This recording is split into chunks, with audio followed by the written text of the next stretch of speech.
현재 리플의 가격은 1.4달러 부근에서 치열한 공방을 벌이고 있습니다.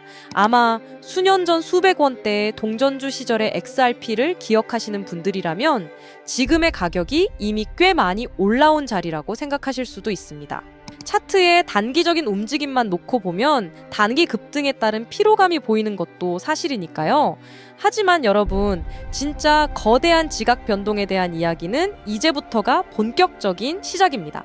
그냥 인플루언서나 코인 유튜버의 뇌피셜이 아니라는 겁니다.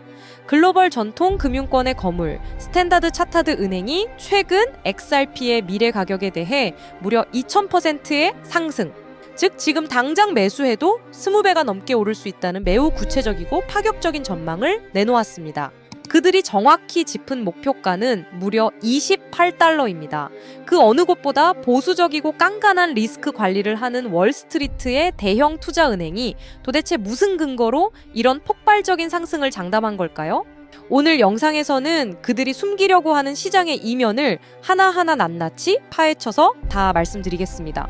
먼저 현재 우리가 처한 거시적인 시장 상황부터 짚어보겠습니다.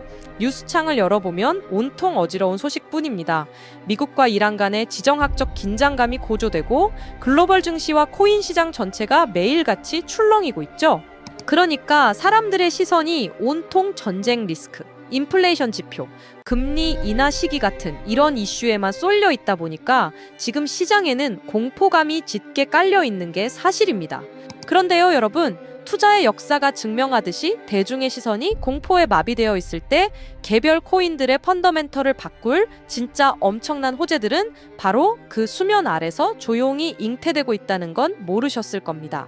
이렇게 어수선하고 변동성이 극에 달한 틈을 타서 암호화폐 시장 전체의 룰을 바꿀 아주 중요한 이슈 하나가 터졌는데 바로 미국의 핵심 암호화폐 규제 법안인 클래리티 법안이 예정된 통과 기한을 넘기고 보류됐다는 소식이죠.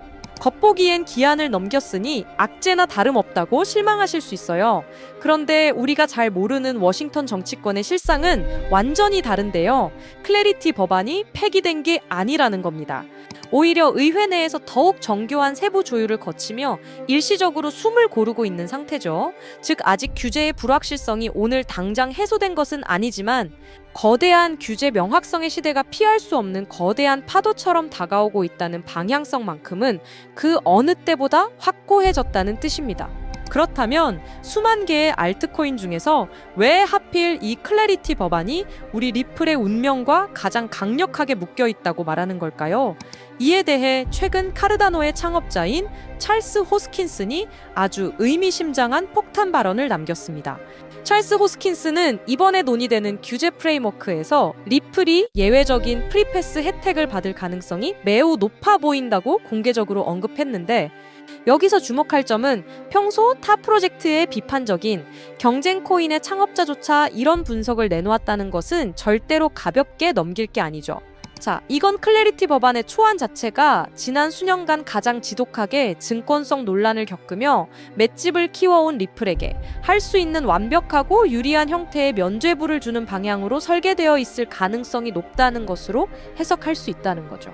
지금 이 상황이 얼마나 엄청난 호재인지 정확히 이해하려면 과거에 미국 SEC와 리플이 벌였던 기나긴 소송의 결과를 다시 한번 되짚어서 복기해 볼 필요가 있는데 당시 토레스 판사는 일반 투자자가 거래소에서 사고판 XRP는 증권이 아니다 라고 명확히 선을 그었었고 투자자들의 환호성이 터졌지만 사실 이때의 승리는 반쪽짜리 승리였습니다. 이게 문제인 점을 쉽게 예를 들어보면 여러분이나 제가 업비트에서 XRP를 사는 건 아무런 법적 문제가 없습니다.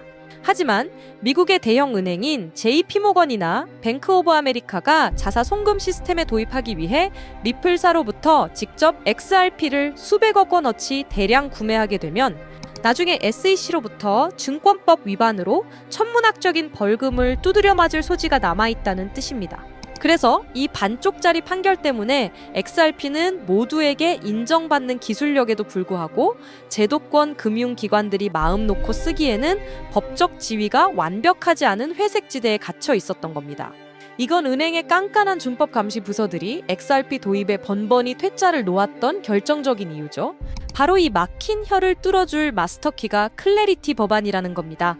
만약 시장의 예상대로 이 법안이 최종 통과될 때 XRP는 드디어 법적으로 완벽하고 깔끔하게 비증권 자산으로 평생 동안 인정을 받게 됩니다. 그렇게 마지막 남은 기관 투자자 꼬리표마저 완벽하게 불태워버리는 것이죠.